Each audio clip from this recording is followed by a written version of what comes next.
Good morning. I'm Rebekah Friedman. For those of you who don't know me yet, I'm the Alumni Relations and Communications Coordinator for the college.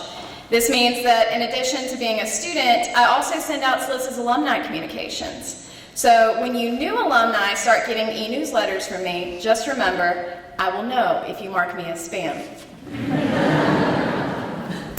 When I started the MLIS program 2.5 years ago, I wasn't sure that I would be here today. It was a stressful period in my life. Going back to school after 8 years in the workforce was an adjustment. My husband was having to pick up the slack at home. I didn't have as much time to spend with my daughter, and money was tight because I had quit my full-time job to focus on school. I remember sharing my financial concerns with my dad, and he gave me some advice that I'll never forget. He said, "Rebekah, just do what I did to pay my way through college.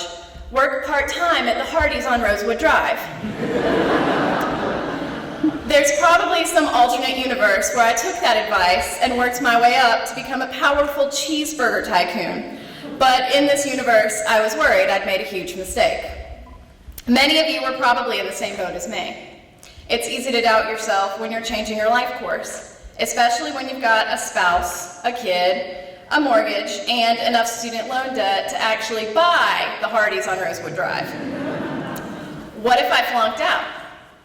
What if I got halfway through and discovered I didn't really want to be a librarian?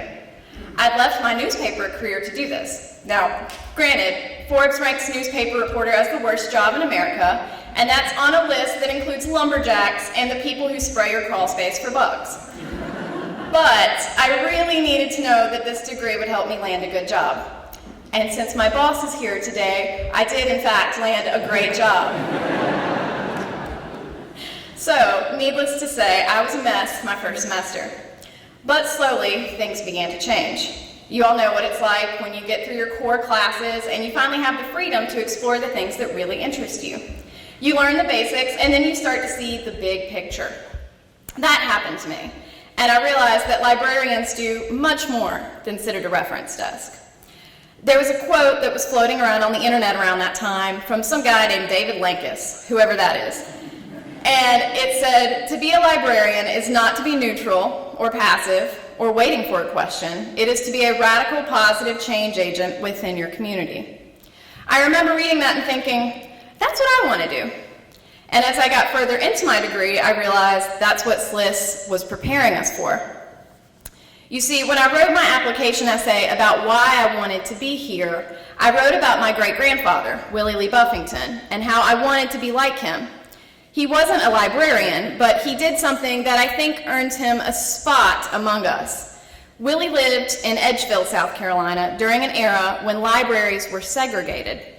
On top of that, he noticed that the local school for African Americans didn't have a single book. He was not wealthy. At this point in his life, he hadn't even finished high school because he had to work in the local sawmill to help support his family. But he was able to set aside 10 cents, enough to buy 5 stamps.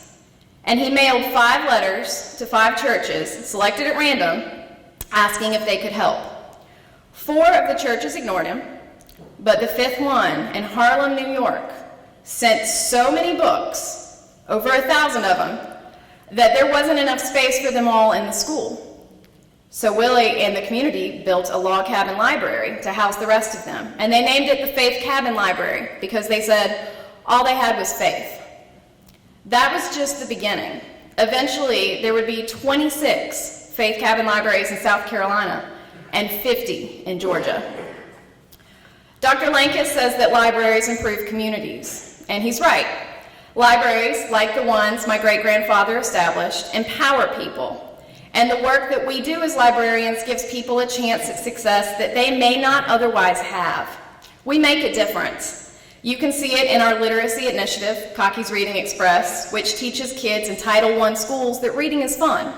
You can see it in our professors' research on how libraries can better serve people who are differently abled when natural disasters strike. And I hope we will all see it in the work that we do when we leave here today. Thank you.